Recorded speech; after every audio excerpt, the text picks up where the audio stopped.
ॐ नमो भगवते वासुदेवाय।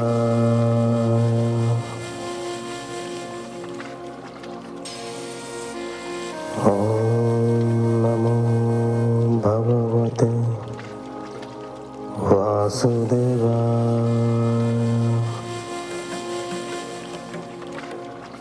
ॐ नमो भगवते वासुदेवाय।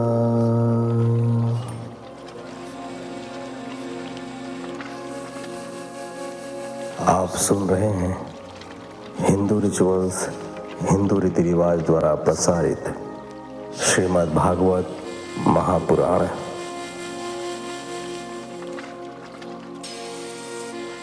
नारायणं नमस्कृत्यं नरं चैव नरोत्तमं देवीं सरस्वतीं व्यासं ततो जयमुदीरयेत्।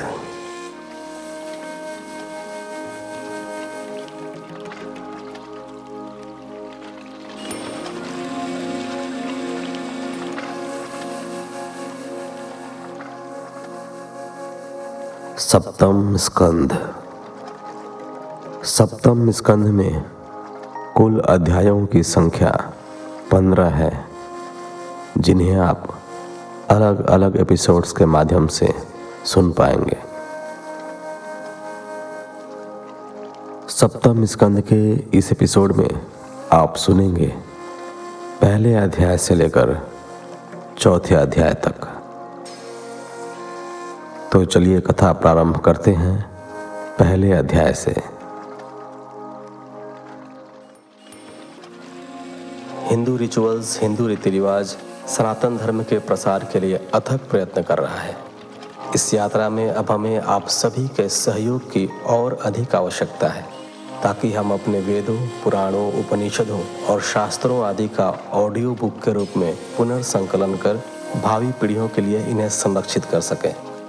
तो आइए इस बृहद कार्य को साकार करने हेतु हम सभी साथ मिलकर इस जिम्मेदारी का वहन करते हैं। इस शुभ कार्य हेतु आपसे न्यूनतम अंशदान प्रति व्यक्ति की अपेक्षा है। आप अपने सामर्थ्य अनुसार कोई भी राशि डिस्क्रिप्शन बॉक्स में दिए गए पेमेंट आईडी के द्वारा हम तक पहुंचा सकते हैं।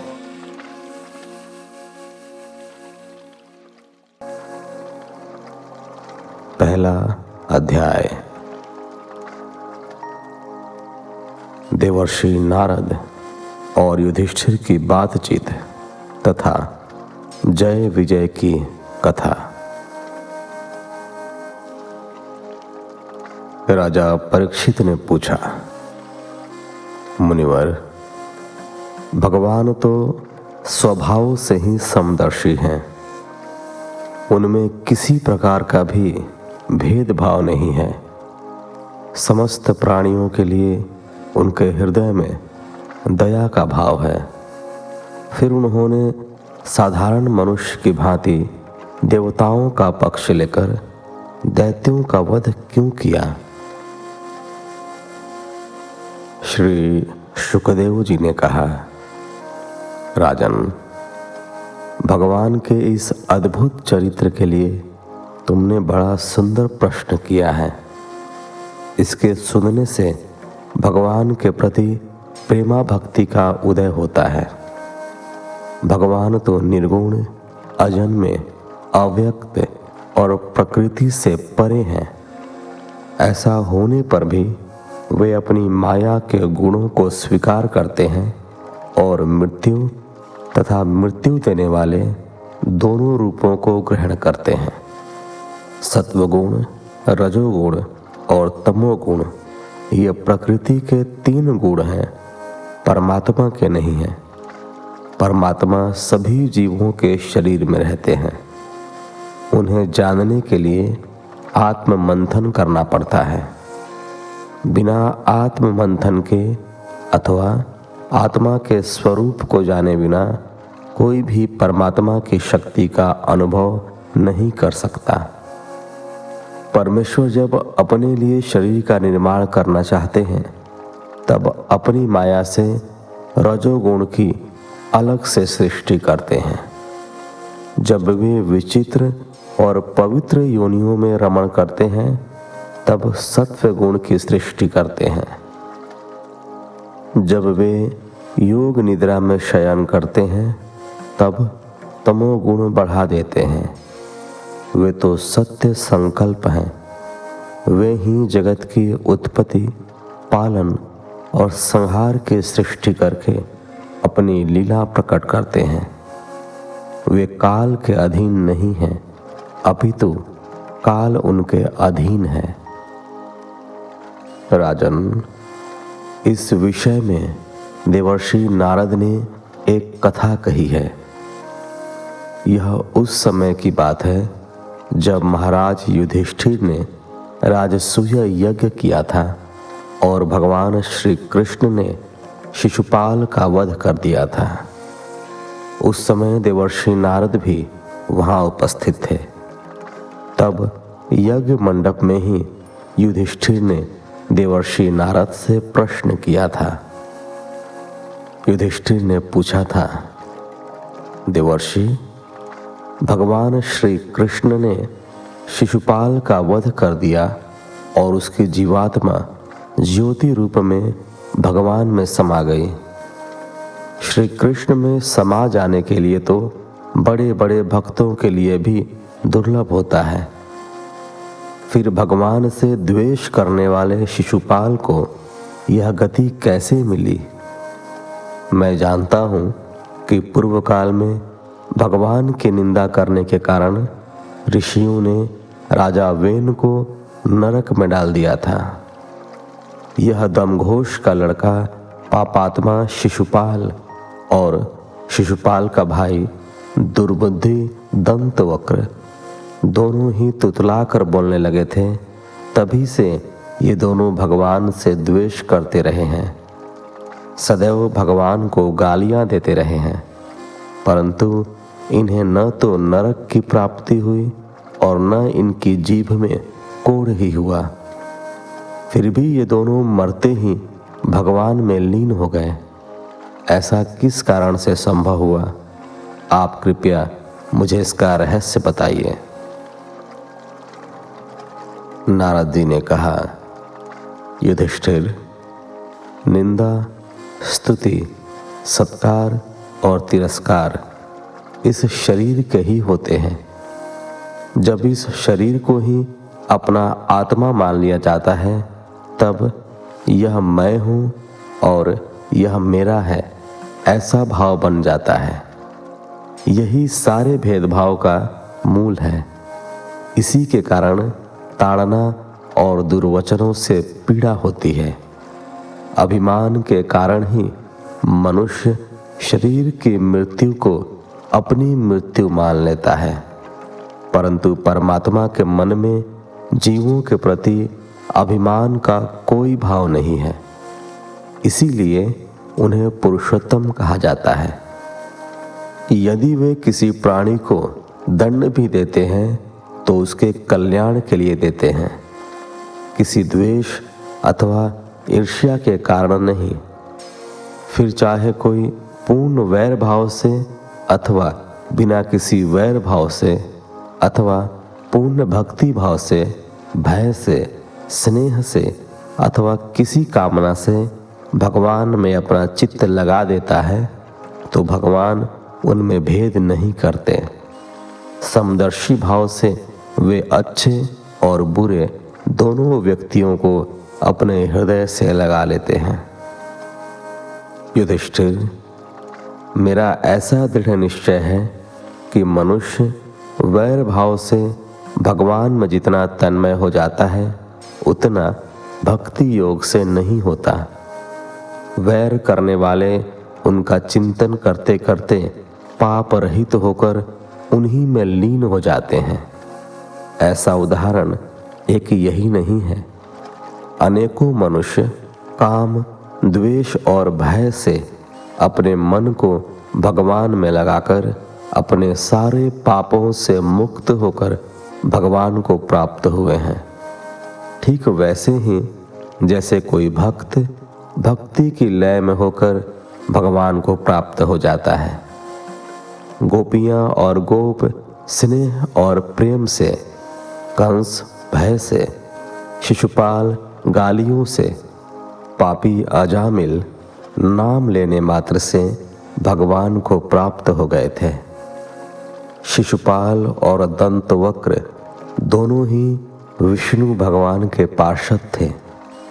ब्राह्मणों के शाप के कारण ही उन्हें अपने पद से नीचे गिरना पड़ा था। राजा युधिष्ठिर ने पूछा, नारद जी, भगवान के पार्षदों को भी प्रभावित करने वाला यह शाप किसने दिया था और वह कैसा था?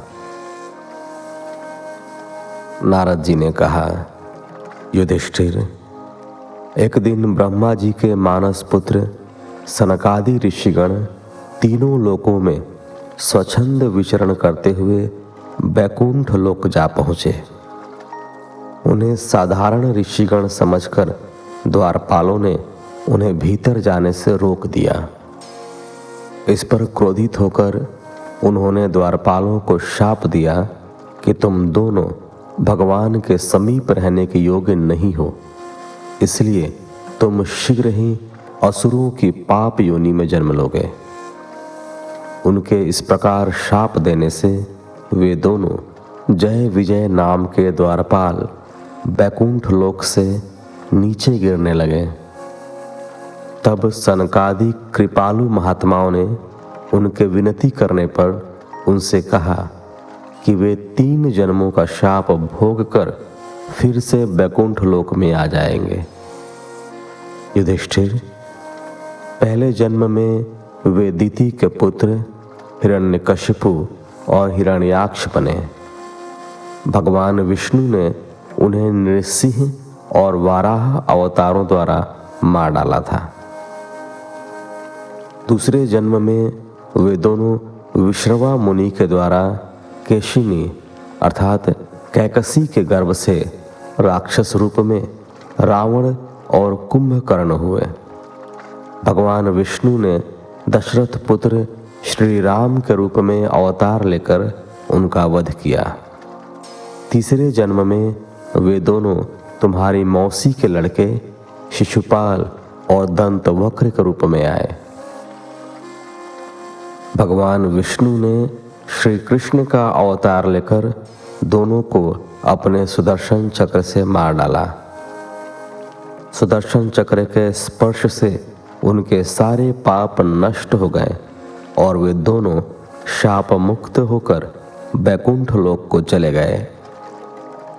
वैर भाव के कारण वे निरंतर भगवान श्री कृष्ण का चिंतन किया करते थे। उसी तीव्र तन्मयता के कारण वे भगवान को प्राप्त हुए। युधिष्ठिर ने पूछा, हे देवर्षि, हिरण्यकशिपु ने अपने पुत्र प्रहलाद से इतना द्वेष क्यों किया? प्रहलाद तो भक्त थे, महात्मा थे। वे किस प्रकार भगवान की भक्ति में लीन हो गए थे? कृपया मुझे बताइए। दूसरा अध्याय। हिरण्याक्ष के वध पर हिरण्यकशिपु द्वारा अपने परिजनों को समझाना।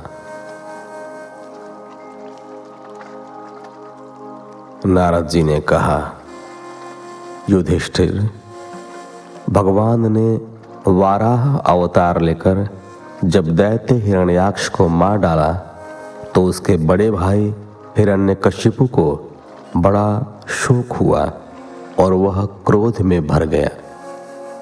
उसने भरी सभा में अपने साथी और परिजन दैत्यों द्विमूर्धा, त्राक्ष, शंभर, शतबाहु, हयग्रीव, नमूच, पाक, इलवल, विप्रचित्ति, पुलोमा और शकुन आदि के सामने अपना त्रिशूल उठाकर कहा, दैत्यों और दानवों, मेरे शत्रु ने मेरे भाई हिरण्याक्ष को विष्णु से मरवा दिया है।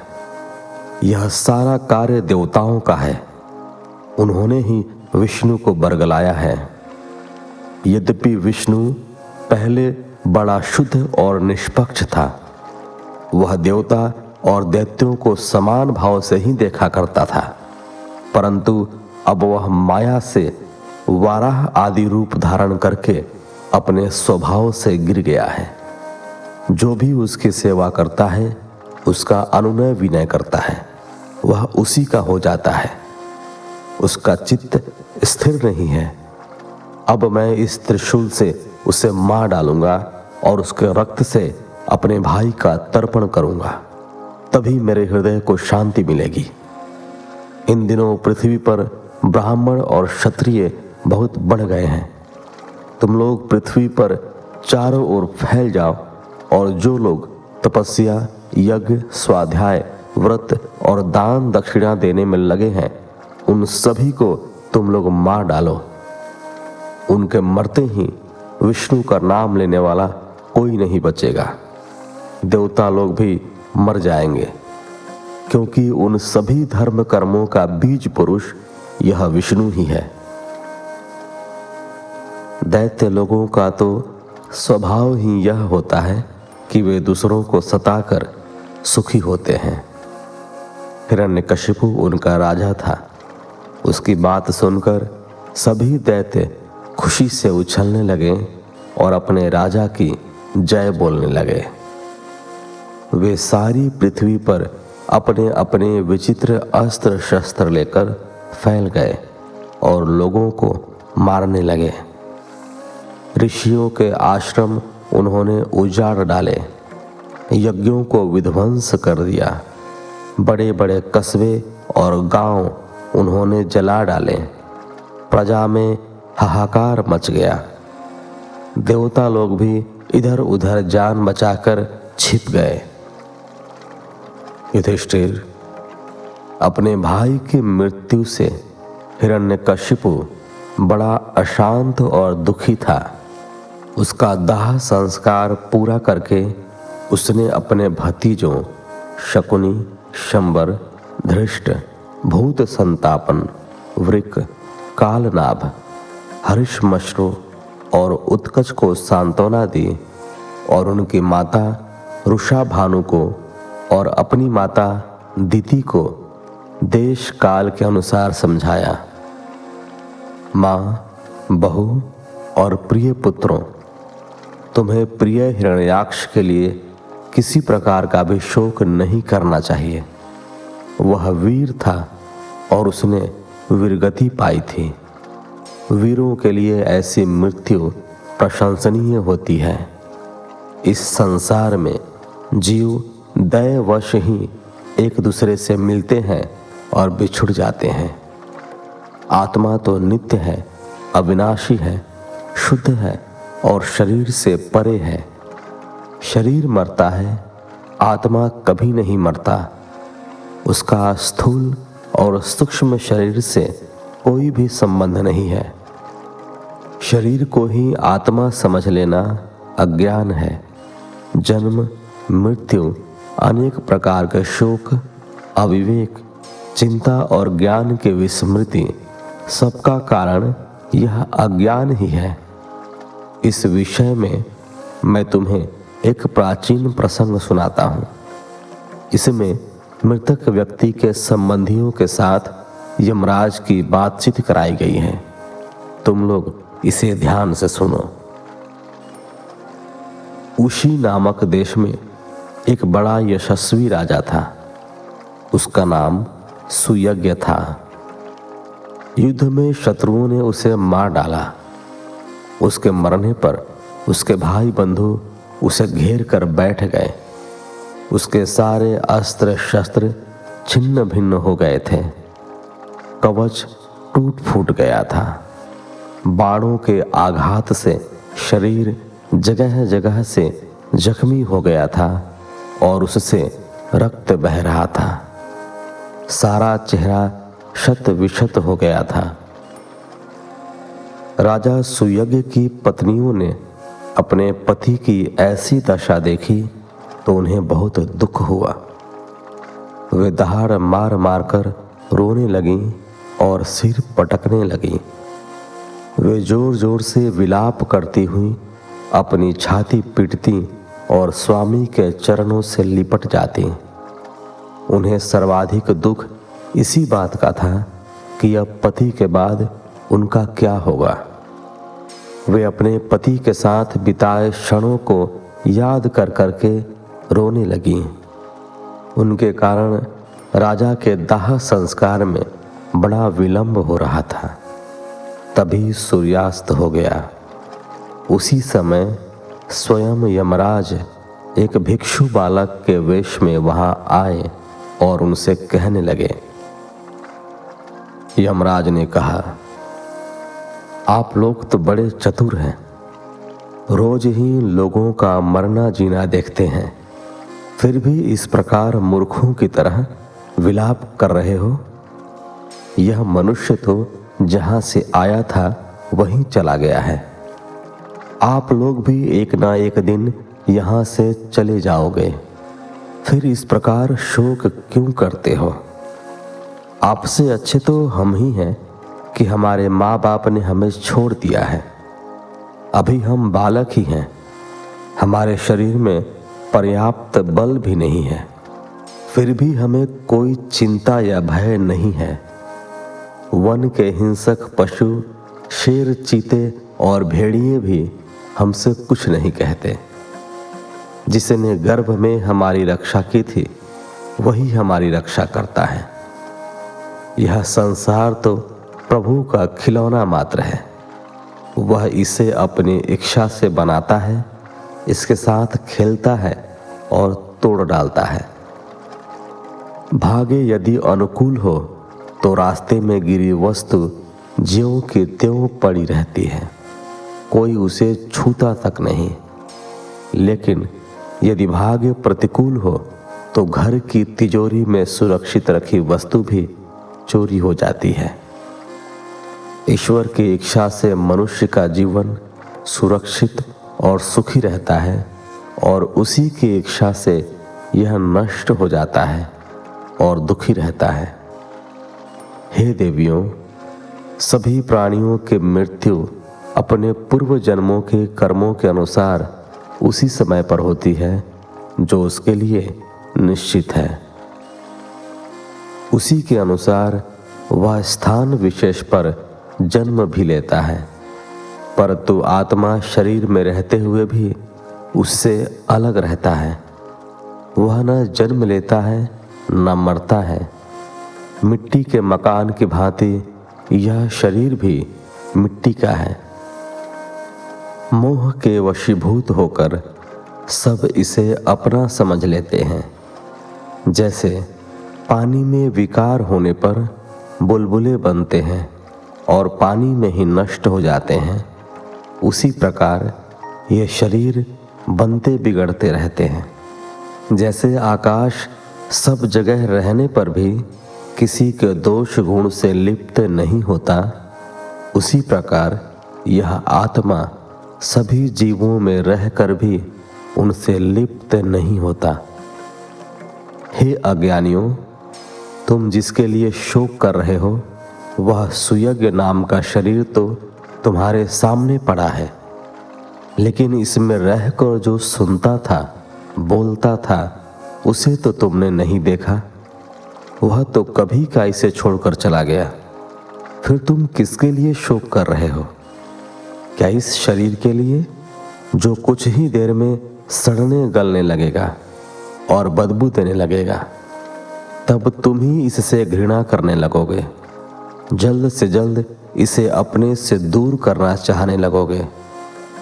इस शरीर में जो प्राण अथवा आत्मा निवास करता था, वह इंद्रियों द्वारा सब पदार्थों का दृष्टा होकर भी इस शरीर से अलग है।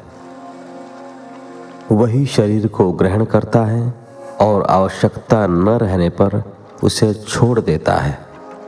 वह इस शरीर से तभी तक बंधा रहता है जब तक उसे इस शरीर के द्वारा कुछ कर्म कराने होते हैं। जो लोग इस शरीर और आत्मा के तत्व को जान लेते हैं, वे कभी इस शरीर के लिए शोक नहीं करते। किसी जंगल में एक बहेलिया रहता था। विधाता ने उसे पक्षियों के काल रूप में ही रचा था। जहां कहीं भी वह जाल फैला देता, वहीं लालच के वशीभूत होकर पक्षी उसमें फंस जाते। एक बार उसने कलिंग पक्षी के जोड़े को दाना चुगते देखा। उसमें से उसने मादा पक्षी को जाल में फंसा लिया। नर पक्षी को अपनी मादा पक्षी को वहां फंसे देखकर बड़ा दुख हुआ। वह उसके लिए विलाप करने लगा। तभी काल की प्रेरणा से पास ही छिपे बहेलिये ने उसे भी बाण मारकर गिरा दिया और वह मर गया। मूर्ख रानियों, तुम किसके लिए विलाप करती हो? तुम्हारी भी यही दशा होने वाली है। तुम्हारे विलाप करने से यह फिर से जीवित तो नहीं हो जाएगा। उस छोटे से बालक की बात सुनकर सभी चुप हो गए। यमराज भी वहां से चले गए। फिर उन सभी ने मिलकर सुयज्ञ की अंत्येष्टि क्रिया की। इस प्रकार तुम लोगों को भी हिरण्याक्ष के लिए शोक नहीं करना चाहिए और अपने पराये के भेद को मिटा देना चाहिए। युधिष्ठिर, अपनी पुत्र वधू के साथ दिति ने हिरण्यकशिपु की बात सुनकर उसी क्षण पुत्र शोक त्याग दिया और अपना चित्त परमात्मा में लगा दिया। तीसरा अध्याय। हिरण्यकशिपु द्वारा तपस्या और वर प्राप्ति। नारद जी ने कहा, युधिष्ठिर, हिरण्यकशिपु ने अपने परिजनों को समझाकर मन में सोचा कि अब वही इस संसार का एक छत्र सम्राट है। उसके सम्मुख कोई खड़ा तक न हो और वह अजर अमर हो जाए, इसके लिए वह तपस्या करेगा। वह मंदराचल की घाटी में जाकर घोर तपस्या करने लगा। वह अपने दोनों हाथ आकाश की ओर उठाकर अपने एक पैर के अंगूठे के बल पर खड़ा हो गया। बहुत दिनों तक कठोर तपस्या करने से उसके सिर से तपस्या की आग धुएं सहित निकलने लगी। उसकी तेजस्विता से तीनों लोक कांप उठे। पृथ्वी डगमगाने लगी। तारे और उल्काएं टूट टूट कर नीचे गिरने लगी। दसों दिशाओं में जैसे आग जल उठी। उस अग्नि की तपिश को सहन न कर पाने के कारण देवराज इंद्र अन्य देवताओं के साथ ब्रह्मलोक पहुंचे और ब्रह्मा जी से प्रार्थना करके उससे बचने का उपाय पूछने लगे। उन्होंने कहा, हे जगतपति ब्रह्मा जी, आप हमें हिरण्यकशिपु की तपस्या के तेज से बचाइए। सुना है कि वह इस तपस्या के बल पर संसार का उच्चतम पद प्राप्त करना चाहता है। वह अपनी तपस्या से पाप पुण्य के सभी नियमों को पलटकर अपने नियम चलाना चाहता है। यज्ञ भाग भी वह स्वयं ग्रहण करना चाहता है। यदि ऐसा हुआ तो हम पर विपत्तियों का पहाड़ टूट पड़ेगा। युधिष्ठिर, देवताओं के द्वारा इस प्रकार प्रार्थना करने पर ब्रह्मा जी वहां आए जहां हिरण्यकशिपु तपस्या कर रहा था। उन्होंने उससे कहा, पुत्र हिरण्यकशिपु, जागो, तुम्हारा कल्याण हो। तुम्हारी तपस्या सिद्ध हो चुकी है। मैं तुम्हें वर देना चाहता हूं। तुम्हारी जो इच्छा हो मांग लो। ऐसी कठिन तपस्या पहले किसी ऋषि ने नहीं की। तुमने निर्जल 100 वर्ष तक तपस्या की है। कोई धीर पुरुष ही ऐसा कर सकता है। तुमने अपनी तपोनिष्ठा से मुझे अपने वश में कर लिया है। मैं तुम्हारी हर इच्छा पूरी करूंगा। मांगो, निसंकोच होकर मांग लो। युधिष्ठिर, ऐसा कहकर ब्रह्मा जी ने उसके चींटियों और दीमक से खाए शरीर पर अपने कमंडल का जल छिड़का तो वह पुनः स्वस्थ होकर उठ खड़ा हुआ। उसने अपने सामने ब्रह्मा जी को देखा तो हाथ जोड़कर नमस्कार करके बोला, प्रभु, कल्प के अंत में यह सारी पृथ्वी तमोगुण के घने अंधकार से ढक गई थी। उस समय आपने अपने तेज से उसे फिर से प्रकट किया। आप ही अपनी त्रिगुणमयी प्रकृति से इसकी रचना, रक्षा और संहार करते हैं। आप ही जगत के मूल कारण हैं। ज्ञान विज्ञान आपकी ही मूर्ति है। आप ही समस्त प्रजा के रक्षक हैं। चित्त, चेतना, मन और इंद्रियों के स्वामी आप ही हैं। आप ही संपूर्ण यज्ञों और प्राणियों के आत्मा हैं। आप ही अनादि, अनंत, अपार, सर्वज्ञ और अंतर्यामी हैं। आप ही काल हैं, निर्विकार हैं, ज्ञान स्वरूप परमेश्वर, अजन्मे, महान और संपूर्ण जीवों के जीवन दाता हैं। आपसे भिन्न कुछ भी नहीं है। समस्त विद्याएं और कलाएं आपके शरीर हैं। संपूर्ण ब्रह्मांड आप में ही स्थित है। चेतन अचेतन सभी आपकी शक्तियां हैं। आप वरदाताओं में श्रेष्ठ हैं। मैं आपको नमन करता हूँ और आपसे विनती करता हूँ कि यदि आप मुझे वर देना ही चाहते हैं तो आप मुझे ऐसा वर दीजिए कि आपके बनाए हुए किसी भी प्राणी से, चाहे वह मनुष्य हो, पशु पक्षी हो, प्राणी हो, अप्राणी हो, देवता हो या दैत्य हो, कीट पतंग हो या नाग हो, जलचर हो, मेरी मृत्यु न हो। इसके अतिरिक्त बाहर भीतर, दिन या रात्रि में आपके बनाए प्राणियों के अतिरिक्त और किसी भी जीव से, अस्त्र शस्त्र से पृथ्वी या आकाश में कहीं भी मेरी मृत्यु न हो। युद्ध भूमि में कोई मेरा सामना न कर सके और मैं समस्त प्राणियों का एक क्षत्र सम्राट हो जाऊं। इंद्रादि और समस्त लोकपालों में जैसी आपकी महिमा है वैसी ही मेरी भी हो।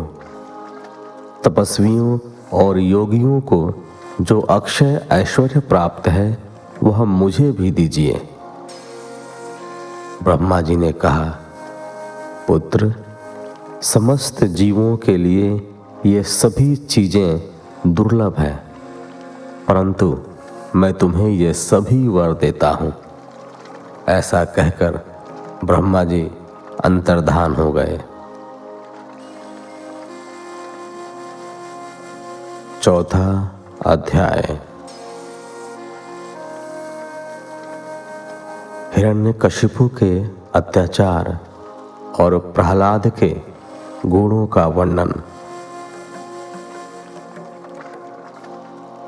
नारद जी ने कहा, युधिष्ठिर, ब्रह्मा जी के वरदान कभी असत्य नहीं होते। वरदान प्राप्त कर हिरण्यकशिपु का सारा शरीर तेजस्वी हो उठा। सर्वशक्तिमान होते ही उसे अहंकार ने जकड़ लिया। उसे अपने भाई के मृत्यु का ध्यान आया तो वह भगवान श्री विष्णु से वैर करने लगा। उसने सभी दिशाओं के लोकपालों को जीतकर अपने अधीन कर लिया और उनके बीच में उसने अपने को ही भगवान घोषित कर दिया और अपनी पूजा कराने लगा। उसने स्वर्ग पर अधिकार कर लिया और इंद्रासन पर विराजमान होकर लोकों का शासन करने लगा। उसका शासन इतना कठोर था कि उससे भयभीत होकर देव दानव उसके चरणों की वंदना करने लगे। वह रात दिन मदिरा पीकर मस्त रहता और राग रंग में डूबा रहने लगा। ब्रह्मा, विष्णु और महादेव शिव के अलावा सभी देवता उसे भेंट देकर उसकी सेवा में लगे रहने लगे। अप्सराएं उसके सामने नृत्य करती और गंधर्व उसका प्रशस्ति गान करते। युधिष्ठिर, वर्णाश्रम धर्म का पालन करने वाले पुरुष जो दान दक्षिणा वाले महायज्ञ करते, उनके यज्ञों की आहुति वह स्वयं छीन लेता था। पृथ्वी के 7 द्वीपों पर उसका अखंड राज्य था। इस प्रकार दिग्विजयी होकर वह अपने प्रिय लगने वाले विषयों का स्वच्छंद उपभोग करने लगा। फिर भी उसकी तृप्ति नहीं होती थी। समस्त इंद्रियों का वह दास बन चुका था। इस रूप में भी वह भगवान का वही पार्षद था जिसे सनकादि मुनियों ने शाप दिया था। अहंकार के मद में मतवाला होकर उसने सभी प्रकार की मर्यादाओं का उल्लंघन करना प्रारंभ कर दिया था। इसी तरह बहुत समय बीत गया। उसके कठोर शासन से लोक और लोकपाल घबरा गए। जब उन्हें कहीं भी शरण न मिली तो उन्होंने भगवान श्री हरि की शरण ली। उन्होंने निर्मल मन से भगवान की आराधना की। एक दिन उन्हें आकाशवाणी सुनाई दी, हे श्रेष्ठ देवताओं, भयभीत मत हो, तुम्हारा निश्चित रूप से कल्याण होगा। यह नीच दैत्य समय आने पर अवश्य नष्ट होगा। मैं इसे मिटा दूंगा, थोड़ी प्रतीक्षा करो। कोई भी प्राणी जब देवता, वेद, गाय, ब्राह्मण, साधु, धर्म और मुझसे वैर करता है, तब शीघ्र ही मैं उसका विनाश कर डालता हूं। जिस समय अपने शांत हृदय पुत्र प्रहलाद से यह वैर करेगा, तभी इसका सर्वनाश हो जाएगा। यह अपने वर के अनुकूल ही मारा जाएगा। युधिष्ठिर, इस प्रकार सबके हृदयों में ज्ञान का संचार करके भगवान की वाणी शांत हो गई। हिरण्यकशिपु के 4 पुत्र थे। उनमें प्रहलाद सबसे छोटे थे। वे संत स्वभाव के थे और भगवान विष्णु के परम भक्त थे। सभी प्राणियों के साथ वे समता का व्यवहार करते थे। वे किसी विपत्ति में घबराते नहीं थे। उन्हें किसी वस्तु की लालसा भी नहीं थी। अपनी इंद्रियों, मन, प्राण और शरीर को उन्होंने वश में कर लिया था। जन्म से असुर होते हुए भी आसुरी स्वभाव का लेश मात्र भी अंश उनमें नहीं था। बचपन से ही उनके मन में भगवान के प्रति अगाध भक्ति का समावेश हो चुका था। भगवान श्री कृष्ण की रूप माधुरी उनके हृदय में बसी थी। उन्हें सदैव ऐसा प्रतीत होता था कि भगवान उन्हें गोद में लिए बैठे हैं और पुत्रवत उन्हें प्यार कर रहे हैं। इस प्रकार वे भगवान के परम प्रेमी भक्त और उच्च कोटि के महात्मा थे। ऐसे साधु पुत्र के प्रति हिरण्यकशिपु वैर भाव रखता था, क्योंकि वह उसे कभी भगवान नहीं मानता था। युधिष्ठिर, वैसे तो प्रत्येक पिता स्वभाव से ही अपने पुत्र के प्रति प्रेम भाव रखता है, परंतु हिरण्यकशिपु प्रहलाद को जरा भी प्यार नहीं करता था। उसने कई बार उसे मार डालने का प्रयास किया, पर वह उसका कुछ भी नहीं बिगाड़ सका। जैसे जैसे वह अपने प्रयत्न में असफल होता गया, वैसे वैसे वह उसे और भी अधिक तंग करने लगा। वह अपने को ही भगवान मानने के लिए उस पर दबाव डालता था, किंतु प्रहलाद ने उसे कभी भगवान स्वीकार नहीं किया। वह कहता कि जिस भगवान को वह जानता है वह सब जगह रहता है और वही उसकी रक्षा करता है। इस प्रकार चौथे अध्याय के साथ इस एपिसोड को यहीं विराम देते हैं। मिलते हैं आपसे अगले एपिसोड में। तब तक के लिए धन्यवाद। जय श्री हरि।